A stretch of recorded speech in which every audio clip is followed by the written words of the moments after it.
මෙතුමා doctor Aloysius ෆියුරේ ගැන කතා කරා. මම ඒ ගැන කතා කරන්න යන්නේ. ඒ සියලුම දේවල් තුමා බොහොම පැහැදිලිව විස්තර කරා. මේ එයා ඉන්න තැන බලන්නකෝ.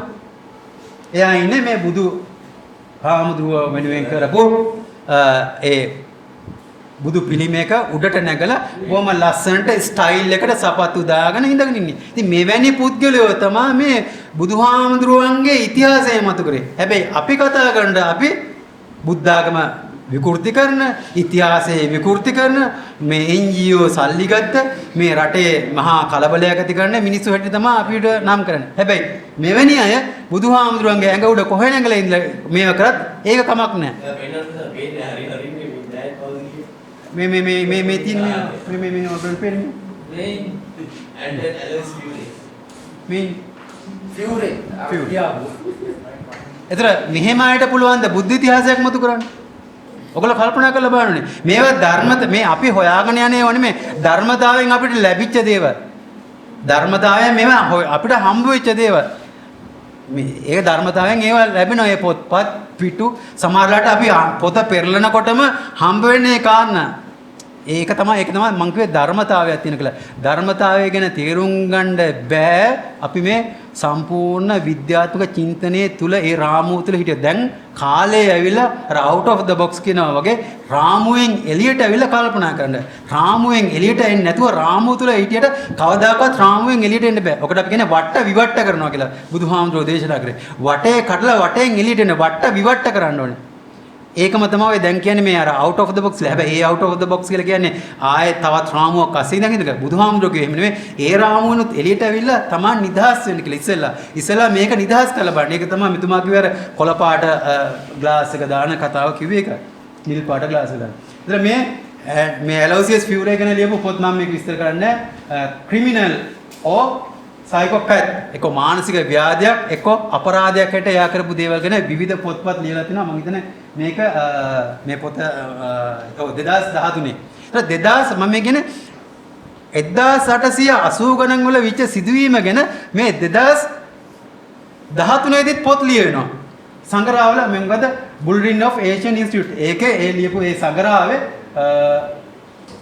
ඒක 2013 ඒත් කතා කරේ නම් මේ 2013 වෙනකොටත් මේ සිද්ධිය ගැන කතා කරලා ඉවර නැහැ. තවත් කතා කරනවා. අනාගතයේදීත් මේ ගැන කතා කරයි.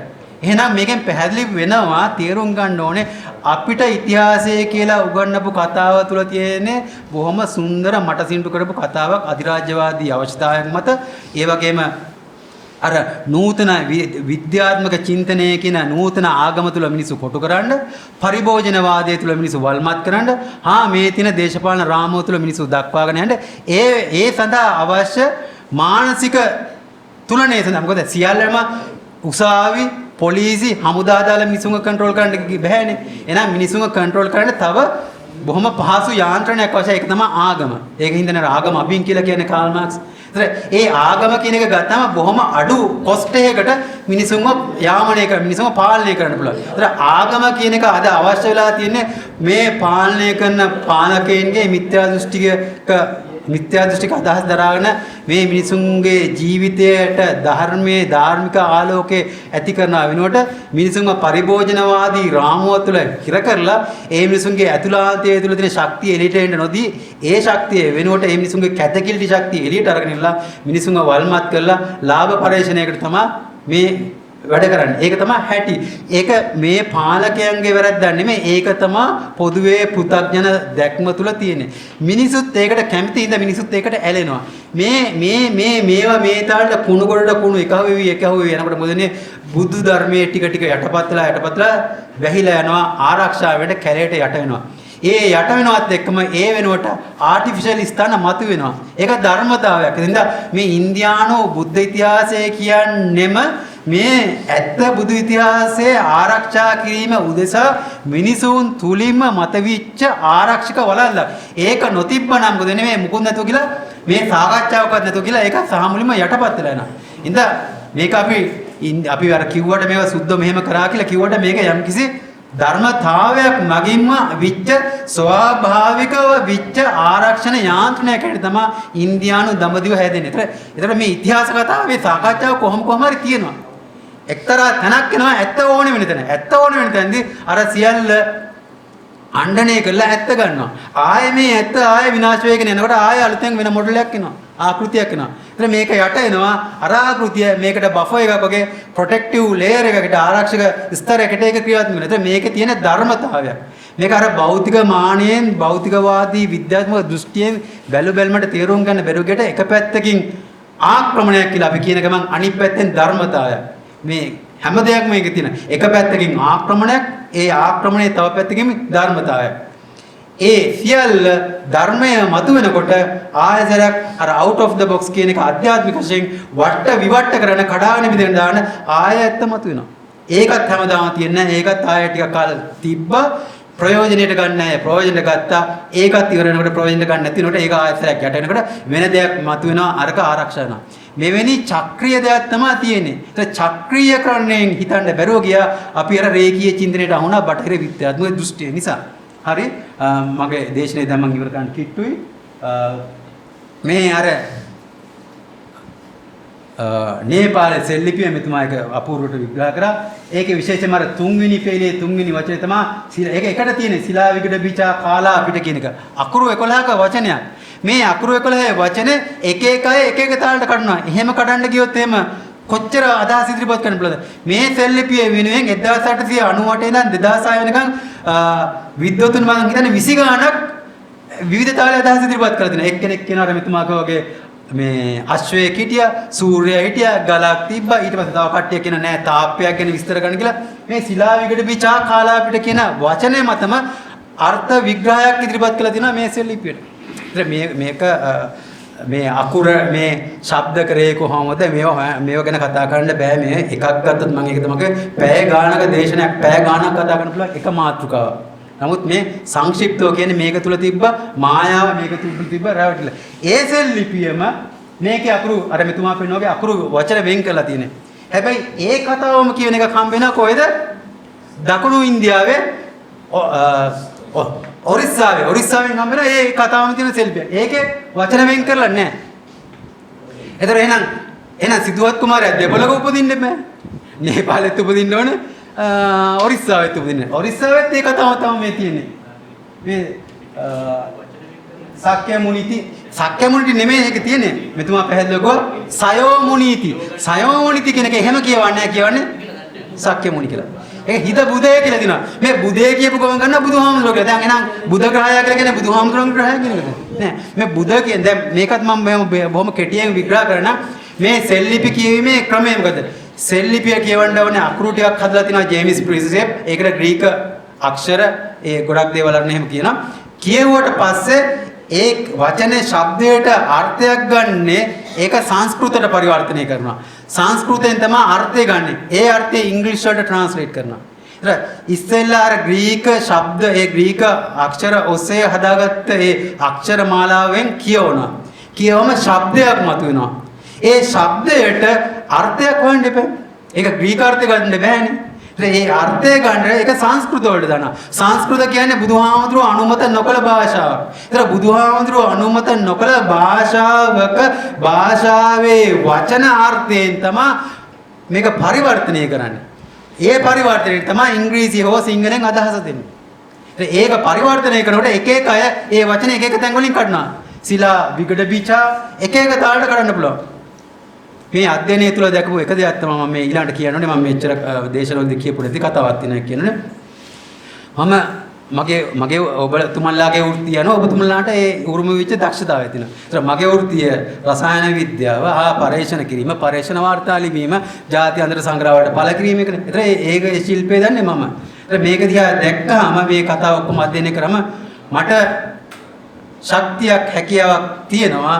සහ මුලින්ම අන්තර්ජාතික පරීක්ෂණ වාර්තා දෙකක් වගේ ලියලා මේ කතාව සහ මුලින්ම මෙතනින් ඔෂවුට් කරලා දාන්න පුළුවන්. මේක බොරුවක් බවට මතු ගන්න පුළුවන්. නමුත් ඒක මම කරන්නේ නැහැ. මෙතුමත් මට යෝජනා කරා, මහාචාර්යවරයෙකුත් මට යෝජනා කරා. ඔහොම බෑ ප්‍රශාන්ත. ඔක සයන්ටිෆික් තාලට ලියලා රිසර්ච් පේපර්ස් වල පබ්ලිෂ් කරන්න ඕන කියලා. නමුත් ඒක තර්කයක් හැටියට කාරණයක් හැටියට ගත්තොත් හරි. හැබැයි අපිට ඊට වඩා එහා දෙයක් බුදුහාමුදුරුවෝ කියලා දීලා තිනවා තීන්දුව ගැනීමදී. හේතුඵල දහමට ගලපා බලන ණය විනිට ගලපා බලන. ඒත් හේතුඵල දහමට ණය විනිට ගලපලා බැලුවොත් මොකද වෙන්නේ? මට කවදාකවත් නෙමෙයි මට මගේ කටයුත්ත කරගන්න බැරුව කියලා මම ණය වෙනවා එක්තරා තැනකදී මම ඒක වෙනවා එක තැනකදී. ඉතින් අපි ඒකට කලබල වෙන්න ඕනේ නැහැ. ඒක ධර්මතාවයේ විසින් මතු කරනවා. දැන් මේක මටත් පුළුවන් ඔය සෙල්ලිපිය ගැන ඔයිට වඩා වෙනස් අදහසක් ඉදිරිපත් කරන්න. මෙතුමාටත් පුළුවන්. හැබැයි ඒව අපි ඒ තාලට මේ විද්‍යාත්මකව පරීක්ෂණ පත්‍රිකා ලියලා ඒව කිරීම තුලින් වෙන්නේ විනාශය තවත් විනාශයක් බවට පත් වෙනවා. අවුල තවත් අවුලක් බවට පත් වෙලා මිනිසුන්ට ධර්මයේ සහ මුලින්ම යටපත් වෙනවා. ඒතර ධර්මයේ සහ මුලින් යටපත් කරන්න අපි දශමකින් හරි උදව් උපකාර කරොත් අපිට ධර්මයේ අපෙන් ඈත් වෙලා යනවා. අපිට ධර්මයේ හම්බ වෙන්නේ නැහැ. ධර්මයේ අපි තුලින් මතුවෙන්නේ නැති වෙනවා. අපේ මාර්ගෙත් වැහිලා යනවා. ඉතින් මේක දහම්මසකින් දකින කෙනෙක් ඒ කටයුත්ත කරන්නේ කොච්චර ප්‍රශ්න තිබුණා. ධර්මයෙන් ධර්මතාවයෙන් කොයි වෙලේ හරි ප්‍රඥාව තියෙන මිනිසුන්ට ඇත්ත දකින්න පුළුවන් වෙච්ච මිනිසුන්ට පුබ්බේ කතපෝඤ්ඤතා පෙරපින් තියෙන මිනිසුන්ගේ පෙරපින් ශක්තිය මතුවෙලා ඒ අය තුලින් මේක මතු කර ගන්න ඕන එක. එහෙනම් මේක මේ ලෞකිකව භෞතිකව තර්ක කරලා වාද කරලා රිසර්ච් පේපර්ස් දාලා මේ ඉන්ටර්නැෂනල් ලොකු රෙකග්නිෂන් එකක් අරගෙන ඉවරලා කළ යුතු දෙයක් නෙවෙයි. මේක වෙන දෙයක් මේක. මේ අපි මේ කතා කරන ඕලාරික විද්‍යාත්මක දෙයක් නෙමෙයි. එතනින් එහා දෙයක්.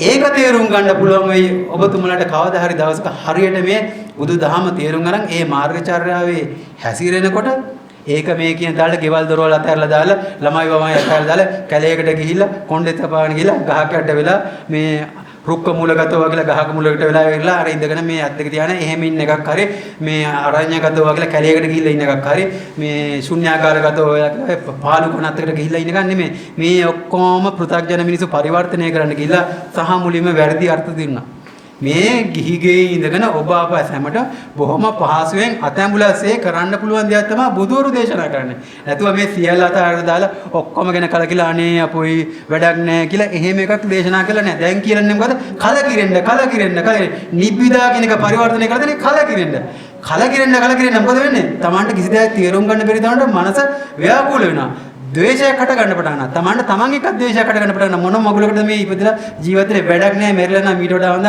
ඒක තමන් තුළ අභ්‍යන්තරයෙන් ගැටුමක් එන්න පටන් ගන්නවා. බුදුවරයෙක් කලකිරෙන්න කියන්නේ බුදුවරයෙක් බොහොම පහසුවෙන් යථාර්ථයේ දකින්න පුළුවන් මාර්ගචර්යාව දේශනා කරන්නේ. මේ සියල්ල විකෘති වීම ගැන විස්තර කරනකොට තමයි මේ ධර්මයේ විකෘති කරනවා. ඇයි? ඇත්ත දැකලා මිනිස්සු ඇත්ත තේරුම් ගන්න පටන් ගත්තොත් මොකද වෙන්නේ? මේ ලාභ පරිශ්‍රණය නැතු වෙනවනේ. මේ ව්‍යාපාර නැතු වෙනවනේ. එතකොට මොකද වෙන්නේ? Tamanට මහා පාඩුවක් මේ කරගෙන ආපු ව්‍යාපාර. ඉතින් එතකොට එකම දේ තමයි රාජ්‍ය බලය අල්ලගෙන ජනසන්නිවේදනය අල්ලගෙන බොහොම පාසුවෙන් අර NGO කියලා බිල් එක මේ රටේ ඉන්න ඔය බිල්ලා දාලා වෙලා ධර්මයේ විකෘති කරනවා කියපුවම අපේ මිනිස්සුත් මොකද වෙන්නේ? අර තල්ල අතර මොකද වැටිච්ච ගමන් ඔක්කොම දිවෝගේ දුවන්න පටන් ගන්නවා. ඉතින් මෙවැනි දෙයක් තමයි තියෙන්නේ. මේක ගැන බෂාම්තුමා ගැන මෙතුමා කතා කරා මේ ඔක්ස්ෆර්ඩ් විශ්වවිද්‍යාලයේ හිටිය. ඉතින් එතුමා බොහොම පැහැදිලිව කියනවා එක තැනක මම මේ දිගින් දිගටම කියන්න යන්නේ. බොහොම පැහැදිලිව එක තැනක කියනවා the Ceylon Colonial Mahavamsa is primarily a history of Buddhism in Ceylon. එහෙනම් මේ මොකද්ද කියන්නේ? එතුමා ලංකාවේ මහාවංශය කියලා කියන්නේ මූලිකව ලංකාවේ බුදුදහමේ ඉතිහාසය. එහෙනම් මේක ඉන්දියාවේ ඉතිහාසය වෙන්න බෑනේ. මහා වංශයේ පළවෙනි පරිච්ඡේද 5 තනිකර තියෙන බුදුන් වහන්සේගේ මේ බුද්ධ ඉතිහාසය විස්තර කරලා තියෙනවා.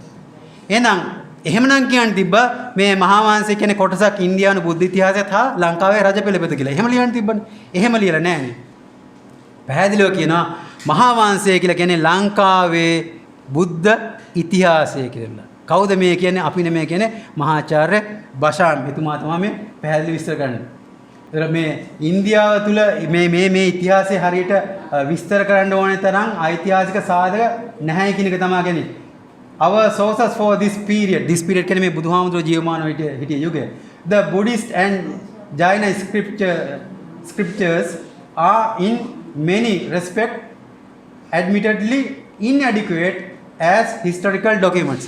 එතන ඓතිහාසික ඓතිහාසික වාර්තායට ලේඛන හැට ප්‍රමාණවත් වෙන්නේ නැහැ මේ තියෙන දේවල් ඉන්දියානු ඉතිහාසයේ කතා කරන්න කියන එක. ඊළඟට මේ 2013 පරීක්ෂණ පත්‍රිකාවක් ජූලියා ෂව් කෙනෙක් ඉදිරිපත් කරපු එකක් 2013 දී එයා බොහොම පැහැදිලිව ඒක තැනකදී කියනවා however it is important to stress that there was never Buddhist period in Indian history. ඉන්දියානු ඉතිහාසයේ තුල එවැනි බුද්ධ ඉතිහාසය පිළිබඳව ලියවිලා නැහැ කියලා කියනවා. මේ අපි කියන ඒවා නෙමෙයි. අපි සල්ලි දීලා කියවලා ලියන දේවල් නෙමෙයි. ඒ අය විවිධ පර්යේෂණ පත්‍රිකා ඉදිරිපත් කරනකොට මේක දකිනවා. මේ ඉන්දියාව තුල මෙවැනි බුද්ධ ඉතිහාසයක් නැහැ කියන එක දන්නවා. හැබැයි මේක කාටවත් වැඩක් නැති හින්දා ඔය කියාගෙන යනවා. ඉන්දියාවට හොඳ ලාභ ලැබෙන පර්යේෂණයක්. මේ ලාභ ලැබෙන පර්යේෂණේ මේ ලාභ ලැබෙන පර්යේෂණයේ අවසාන මේ යුගයේ අවසාන කාර්යය ඉෂ්ට කරේ කවුද? රොබින් කනින්හෑන් කියන මහත්තයා. එතුමාගේ පර්යේෂණ පත්‍රිකාවේ බොහොම පැහැදිලිව කියනවා මොකක්ද? 2012 වෙනකොට ඉන්දියාවේ නේපාලට ආදී ප්‍රදේශවලට පැමිණි සංචාරකයන් ප්‍රමාණය ලක්ෂ 5යි 2020 වෙනකොට ඒ කියන්නේ මේ අවුරුද්ද වෙනකොට ඉන්දියාවට එන මේ සංචාරකයන් ප්‍රමාණය වසරකට එන ප්‍රමාණය ලක්ෂ 20 දක්වා වැඩි කරන්න ඕනේ. ඒ වෙනුවෙන් ඇමරිකානු ඩොලර් මිලියන් 87.5ක් වියදම් කරලා ව්‍යාපෘතියක් කරනවා. ඒ ව්‍යාපෘතියට තමයි ආ කැණීමක් කරන්නේ. ඒ කැණීමක් කළාද මාර මොකද්ද මේ ගහක මුල කරන ඒලා කාබන් ඩේටින් කරලා බුදුහාමුදුරුවෝ ජීවමාන යුගයේ තවත් අවුරුදු 100 එහා පැත්තට දාලා අලුත් කාරණයක් යා හොයාගත්ත කියලා එයා අදහසකුත් ඉදිරිපත් කරන්නේ. හැබැයි ඒක ජාත්‍යන්තර සංග්‍රහවල පළවෙන්න පටන් ගත්තා. ඒ විස්තරය තමයි මේ තියෙන්නේ. ඒ කතාව මේ තමයි යන්නේ. ඒ වගේම එයා කියනවා මේකත් ඉතා වැදගත් මම කෙටියෙන් හරි කියන්න. මේ බුදුහාමුදුරුවෝ ජීවමානව සිටියේ යුගය කාලපරතරය ගැන හරියටම කියන්න බෑ කියලා කියනවා. මේ කොහොමද? Surprisingly perhaps it is still uncertain when he lived. මේ හී කියලා කිව්වේ බුදුහාමුදුරුවෝ ජීවමානව සිටි යුගයේ හරිම අන්සර්ටන් ස්ථිර නැහැ කියලා කියනවා. ඒ 2011 පරීක්ෂණ වාර්තාවේ රෙෆරන්ස් දාලා දෙනවා. Dates proposed for his Maha Parinibbana or great passing away at Kusinara at the age of 80 vary between 2420 and 290 BC. ඉඳ ක්‍රිස්තු පූර්ව 2420 ඉඳන් ක්‍රිස්තු පූර්ව 290 දක්වා කාල පරතරයක් අස්සේ තමයි මේක උනේ. මේක හරියටම කියන්න බෑ කියලා කියනවා. එහෙනම් දැන් එයාගේ කාල පරතරය බලන්න ක්‍රිස්තු පූර්ව බුදුහාමුදුරුවෝ ජීවමාන යුගයේ සමහර ක්‍රිස්තු පූර්ව 2400 වෙන්නත් පුළුවන්. ක්‍රිස්තු අදින් අවුරුදු 2500 නෙමෙයි. ක්‍රිස්තු පූර්ව 2400 ගණක් වෙන්න පුළුවන්. එහෙමත් නැත්නම් අවමේ ගත්තත් ක්‍රිස්තු පූර්ව 290. ඔවැනි ලොකු කාල පරතරයක් ආසේ තමයි මේ බුදුහාමුදුරුවෝ ජීවමාන වෙලා තියෙන්නේ කියන එක තමයි මේ එයා කියන්නේ. එහෙනම් මේක ලියලා තියෙන්නේ 2019 2013 සමාවෙන්න 2013 වගේ. මේ 2013 වෙනකොටත් මේ ලියන පරීක්ෂණ පත්‍රිකාව අනුව කියනවා තාම බුදුහාමුදුරුවෝ ජීවමාන යුගයේ ඉතා පැහැදිලි නෑ කියලා. අනිත් එක තමයි කවදාකවත් පුරාවිද්‍යාවකින් කවදාකවත් පුද්ගලයෙක් හරියට මෙයා මෙතන මෙහෙම හිටියා කියලා කියන්න බෑ. පුරාවිද්‍යාත්මක කැණීම් වලින් කියන්න පුළුවන් මෙවැනි දේවල් හම්බ වෙලා තියෙනවා. මෙවැනි තාක්ෂණයක් මෙවැනි සමාජයක් තියෙන්න ඇති. තිබ්බා නෙමෙයි තියෙන්න ඇති. මෙහෙම විය හැකි. ඒක තමයි මම අර ඉස්සෙල්ලා පහනේ කතාව මම පෙන්නුවේ. ඉතින් මම කතාව මෙතනින් සමාප්ත කරනවා. මේ තියෙන බුදුහාමුදුරුවෝ ජීවමාන සිටි පිරිනවන් පාපු යුගය පිළිබඳව වාද ගොඩාක් තියෙනවා. ස්ථිර කාලයක් හරියට කියන්න බෑ. කාලයක් කියන්න බැරි හින්දා තවත් ඉදිරියේදී තවත් ඕන තරම් පරීක්ෂණ පත්‍රිකා ඉදිරිපත් කරයි. ඒවට H index I index අරවමව දෙයි. ඒක තමන්ගේ පරීක්ෂණ පත්‍රිකාව ඇගයීමට ලක් වුණා කියලා තමන්ට සන්තෝෂ වෙන්නත් පුළුවන් වෙයි. ඉතින් ඒ තාලට ලාභ පරීක්ෂණ කර ජීවත් වෙන්න පුළුවන් වෙයි. එහෙම ඉඳලා මිනිස්සු මැරිලා යනවා. මේ තියෙන ක්‍රමයට එක්ක මොන හරි කරලා කාලා බිල ජොලි ඉඳලා මැරිලා. එහෙමනේ අපිට උගන්වන්නේ මේ ආච්චි උනත් මොකද ඉතින් ලව් කරනවා නන්නේ. කාලා බිලා ජොලි කරලා ඉඳපල්ලා මැරෙන තුරා එහෙමනේ අපේ දැන් තියෙන සංගීතයේ කලාව තුල තියෙන්නේ. ඉතින් එවැනි වූ බොහොම ඔද්දල් වෙච්ච සමාජ ක්‍රමයක් දක්වා අපේ සමාජයේ පරිහානියටපත් වෙලා තියෙනවා. ඉතින් එවැනි සමාජ ක්‍රමයක් තුල ජීවත් වෙච්ච එවැනි දෙයකට අනුගත වෙච්ච ජීවිත ගත කරපු අපිටත් යම්කිසි පිනක් හින්දා මං හිතන්නේ අපේ ඔළුවටත් යම්කිසි ආකාර ටොක්ක්ක් ගන්නවා වගේ වෙලා අපිටත් මේ ඇත්ත සොයන්න සිදුවලා අපේ ජීවිතවල ලොකු වෙනස්කම් වෙන්න පටන් ගන්නවා. අපි ගත කරපු ඒ ජීවිත රටාවත් අපේ අතින් අතහැරීමෙන් ගිහිල්ලා අපිට මේ ජීවිතේ බොහෝ වෙනස්කම් හා මේ ජීවිතේ ජීවිතනා කියන එක පිළිබඳ වෙනස් දැක්මක් ආකල්පයක් බොහොම සැහැල්ලු බවක් සරල බවක් නිවීමක් අපේ ජීවිත වලට අපිට එකහුව වෙන්න පටන් ගත්තා මේ පරිශ්‍රණ හින්දා. එක පැත්තකින් ඒ තාලට අපේ ඇතුළාන්තය වෙනස් වෙන්න පටන් ගත්තා. අනිත් පැත්තෙන් අපිට අපේ මේ ඉතිහාසයේ ඇත්ත අපිට අපි තුලින් දකින්න පුළුවන් වුණා. ඒ අත්දැකීම තමයි තවත් කාට හරි ප්‍රයෝජනවත් වෙයි කියලා අදහසින් තමයි අපි මේ සාකච්ඡාව දියත් කරේ. ඉතින් එහෙනම් ඔබ සැමටම ස්තුතිවන්ත වෙනවා. මම දැන් අර මම මුලින් ඉදිරිපත් කරන්නේ පහන් වැටියක මේ පහනයි කපුරු පෙත්තේ කතාව මම ඒක මොකද්ද කියලා කියන. පුරා විද්‍යාවෙත් ඔයගේ මොනවා හරි හම්බුණා මොනවා හරි දෙයක් කතාවක් කියනවා. ඒකට දැන් මම මේ පෙන්නපු පින්තූරට ඔයගොල්ලන්ගේ ඔළුවෙත් සමහරට මෙන්න මෙහෙම දෙයක් වෙන්න ඇති කියලා කතා ටිකක් හැදලා ඇති. මෙතන දැන් යම් පිරිසක් ඉන්නවනේ. ඔව් හැබැයි මේක දැක්කේ මමනේ. එහෙනම් මම තමයි ඒකේ ඇත්ත සිදුවීම දකින්නේ. හරිද? හවස් වරුවක මම දැක්කා එතන පහනක් තියෙනවා. පොල් තෙල් දාලා පහන පත්තු වෙනවා. කූඹි ගුලක් තියෙනවා. කූඹි ගුලින් කූඹි ඕම දිගට ගමන් කරනවා. පහන තියෙනවා. පහන තියෙන තැන බිම, පහන තියෙන සිමෙන්තියේ උඩ පේමන්ට් එකේ ඊට පල්ලෙන් කූඹි ගුලක් තියෙනවා. කූඹි ගුලේ ඉඳන් කූඹි ඕම දිගට එනවා. එතන කපුරු පෙත්තක් තියෙනවා බිම. මේක මම දැක්කේ හැන්දෑවේ. හරිද? ඉතින් ඊට උදේ මම බැලුවා මේ මොකද්ද කියලා. උදේ වෙනකොට පහනත් නිමිලා ගිහිල්ලා කූඹි පස් ගනල්ල ඇතුළට පසුත් දාලා කපුරු කෑල්ලත් වහලා දාලා. එතන අපිට හිතෙන්නේ නැහැනේ කූඹි මේ වගේ දෙයක් කරයි කියලා. අපිට හිතෙයිද කූඹි අර පහන නිමුණට පස්සේ ඒකට පස් ගෙනල්ලක් දාලා අර කපුරු කෑල්ලත් වහලා දායි කියලා අපි හිතයිද? නෑ අපිට හිතෙන්නේ. මොකද අපිට හිතෙන්නේ කූඹි කියන්නේ මහා බාල නිකන් මොකක්වත් තේරෙන්නේ නැති නිකන් ඔහෙ යන જાතිය. එහෙමනේ අපිට හිතෙන්නේ. ඉතිහාසඥයින්ටත් කැණීමක් කරාම හම්බ වෙන්නේ ඇටකට ගොඩක්. ඒගොල්ලන්ට එදා ජීවත් වෙච්ච මිනිසුන්ගේ මනස හම්බ වෙන්නේ නෑ. ඒගොල්ලෝ මේ ඇටකට ගොඩෙන් අපි අද මිනිස්සු ගැන හිතන තාලට ඉඳලා අපේ මානෙන් පුරාවිද්‍යාඥයින්ගේ මානෙන් කතාවක් ගොතනවා. ඒ කතාවත් අපිත් රස කර තේරුම් ගන්නවා. ඉතින් කිසිදු පුරාවිද්‍යාඥයෙකුට, කිසිදු ඉතිහාසඥයෙකුට, කිසිදු පුතග්ජන පුද්ගලයෙකුට මේ බුදුන් වහන්සේගේ සත්‍ය ඉතිහාසයේ මිනිසුන්ට නිවන් දකින්න අවශ්‍ය වෙන ආකාරයට මතු කරන්න බෑ මහත්මුරුනේ. ඔන්න ඕකත් ඔබගේ මතක තියාගන්න ඒකත් කල්පනා කරන්න කියමින් මගේ මේ දේශනය පැයක දේශනය සමාප්ත කරනවා. ඔබ සියලු දෙනාටම යහපතක් වේවා, සුවපත් වේවා කියලා අදිෂ්ඨාන කරනවා. මිත්‍යාවෙන් එහා යථාර්ථයට